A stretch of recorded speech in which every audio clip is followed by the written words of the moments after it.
Приветствую, ребят! Вы на канале Юра. Мне, честно сказать, интересен один хавал. Дарго он называется, или Дарго. Я прошу прощения за мой английский, потому что в иностранных я вообще не очень, мягко говоря. Вот, они так мелькают мне перед глазами, там, в кафе, так, во дворах домов они мне так попадаются на глаза.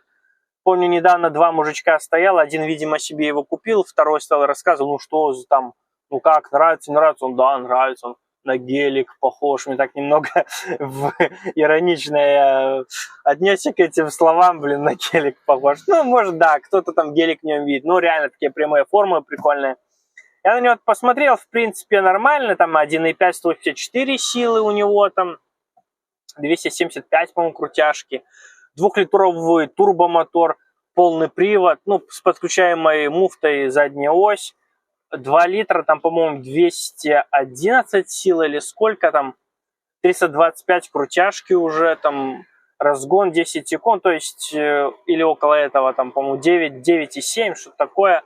Ну, в общем, автомобиль новый, достаточно неплохой с точки зрения внешности.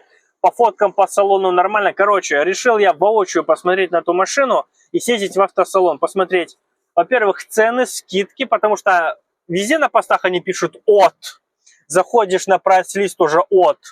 Приезжаешь в салон, как обычно, блин, ценник выше на 1,5–2 тысячи рублей местами. Как обычно, ты должен оформить то это, иначе тебе либо гарантия не становится, либо что-то еще. Ну, короче, всегда какие-то нюансы бывают. Хочу, в общем, съездить, посмотреть, пощупать машину, так скажем, посмотреть салон, нравится, не нравится, посмотреть условия продажи, как, что. А насчет технических моментов и отзывов мы поговорим позже, так что тоже досмотрите это видео до конца. Ну что же, заехал я в салон. Я не буду наши разговоры выкладывать, чтобы потом не было жалоб, что я фейсы их свечу и разговоры.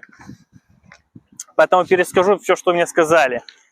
Я сразу же, первый вопрос насчет трейдина, потому что, ну, особо самому неинтересно тоже заниматься продажей, если что вдруг. Ну, я езжу на ней, кто сразу спросит, почему ты на Audi, потому что, ну, кайфово мне на ней ездить, самая мягкая машина, я уже говорил в своих видео, самая комфортная. Passat стал более собранным, упругим, но не таким мягким. Все равно передние ходова здесь выиграют, но суть не об этом. Она сказала, конечно же, трейдин у них предусмотрен, то есть условия такие хорошие, я скажу. Трейдин предусмотрен, но вам, конечно, модель редкая, ну, Mitsubishi ASX не особо так на ушах у всех стоит. Про нее я даже не говорил, потому что я ее продавать не собираюсь. И Passat тоже. Mitsubishi говорит, вам выгоднее саму продать, либо мы можем взять его к себе в салон на комиссию и продавать самим. Сколько получите? Ну, можете загнать, мы можем договориться, на какой день приедут. Ну, короче, классический осмотр, кузов, двигатель, ходовая. И они оценят, сколько они заберут. С одной стороны, мне это, скажем так, выгодно, потому что моя машина обошлась мне дешевле рынка. Я на ней ничего не потеряю. Но суть не в этом. Суть в том, что все равно как-то вот все, конечно, сладко, вкусно. Я прайс ставлю. Она стоит 96 900, 109 900. Но если полностью рассчитываешься, либо оплата через банк идет, то продадутся скидкой. С выгодой это 93 200, либо 105 700, если максималка. Средняя версия премиум получается 104 900, и либо 100 900 будет стоить. На данный момент у них только 2-литровые бензиновые двигатели, 1.5 они вообще не поставляют. Только 2-литровый 4-цилиндровый двигатель. И получается, что все классно, можно взять даже в кредит. В белорусских рублях можно даже в рассрочку взять, самое главное. Рассрочка в белорусских рублях до 2 лет. А в долларах, если берете в рассрочку, то до 4. То есть условия сладкие, конечно. Машина стоит, получается, ну, рассрочка по полной стоимости, на скидку не рассчитывается. 30 тысяч долларов, 376 получается. Максималка 34 370, если так по курсу взять. Такие суммы. Сладкие условия для покупки, рассрочки, трейдин предусмотрен, то, что не было у Джили, но надо снова сходить в салон, потому что я снимал около года назад последний раз, у них трейдина нет, у этих есть. Хорошие условия продажи, но все равно нужно изучать подробный автомобиль и изучать Ну а сейчас по двигателям. Там 1,5 литра и 2-литровый двигатель устанавливается, 185 лошадиных сил, GV4B15 и 275 крутяшки с 1,5 оборотов. Хорошо, крутяшка начинается. 2-литровый GV4N20. Там уже 211 лошадиных сил и 325 ньютон-метров крутящего момента. У обоих двигателей алюминиевые блоки, фазики на обоих валах, фазорегуляторы, цепь ГРМ. Период ГРМ цепной. Соответственно, 7,46 средний расход литра и 8 литров, соответственно, указано на обоих автомобилях. Проблемы одни и те же. Первая проблема – это расход масла, жор масла с первых же километров пробега. Но тут еще спорный момент. Я не хочу машину принципиально унижать, предвзято относиться. Тут еще в период обкатки может быть еще расход масла я допускаю, потому что все-таки 3000 первых надо машину обкатать, поэтому это не так, скажем, страшно, как кажется. А потом уже можно играться с вязкостью масла. Поэтому здесь еще спорный момент. Нагар, нагар, как обычно, бензиновые двигатели, да, он образуется. Но на 20-30 тысячах люди жалуются на треск фазорегуляторов. Соответственно, уже не все поголовно, но так были жалобы. Это значит, если что, скорее всего, как было у Opel 1.8, когда я снимал Астры, там тоже звездочки меняли люди, надо тоже, они за счет давления масла сжимаются, разжимаются. Это такие ударные нагрузки происходили, нужно было менять звездочки. Там на 50, на 100 тысячах, на 150 тысячах, в этих диапазонах. То, соответственно, нужно скрывать ГБЦ, это все менять, это ни хрена не дешево будет стоить. Это, конечно, немножко отталкивает. Ну и по отзывам владельцев. Самое главное, это отзывы людей, которые купили их себе и ездят на них каждый день. И первый самый жесткий отзыв был от владельца, который говорит, купил ее как на рекламном посте, в оранжевом цвете. Такой, ну как, Vista Cross SV в свое время выходил, тоже такой оранжевый цвет, классный. Говорит, блин, и на 7000 километров пробега начала слезать краска на капоте. Говорит, такое ощущение, что там вообще лака нету. Это, конечно, удручающе действует. Второй негативный момент и один из основных, потому что все-таки новый автомобиль, вас в теории ничего не должно беспокоить. Это расход топлива. 8 литров указано расход. По факту у людей 12,5 это самое низшее, то, что я вычитал по отзывам. Все 13-14. Один человек, видимо, такой легкий водитель, как я, написал 15-17 вообще у меня в городе расходует. И такой расход уже, честно говоря, вообще не в кассу. Людям нравится клиренс, машина объемная, багажник не маленький, в салоне тоже достаточно просторно. Это людям нравится, то есть такие вот именно потребительские свойства, физические размеры автомобиля. Ну, клиренс мне вообще не принципиален здесь. Дороги нормальные у нас, тут клиренс не нужен. Вот, конечно же, смотря кто после чего пересел, да, есть слежение за полосой, распознавание дорожных знаков, конечно, Bluetooth, все эти необходимые функции, которые должны быть как минимум в автомобиле. Ну, хотя в основном, сколько я обзоров снимал, у всех это отключено. Слежение за полосой, за ограничение скорости, это все у всех отключено, потому что задолбало пищать. И люди тоже в отзывах пишут, говорят, на второй день выключил нахрен, и все, потому что мешает. Но, как для меня, негативный момент, то, что тоже вот владелец писал, говорит, когда трогаешься с места, ручник надо снять самостоятельно, сама не снимается с ручника. Потом жалоба была владельца, то, что, ну, конечно, у кого-то скрипы есть, кто-то про это молчит, тут уже спорная ситуация, но к шумоизоляции я цепляться не буду, потому что тоже кто после чего пересел. Если такая старая иномарка из 90-х, не премиальная, то, конечно, будет получше. Кто после премиального автомобиля пересел, тому будет хуже. Тут уже тоже шумоизоляция от каждого зависит.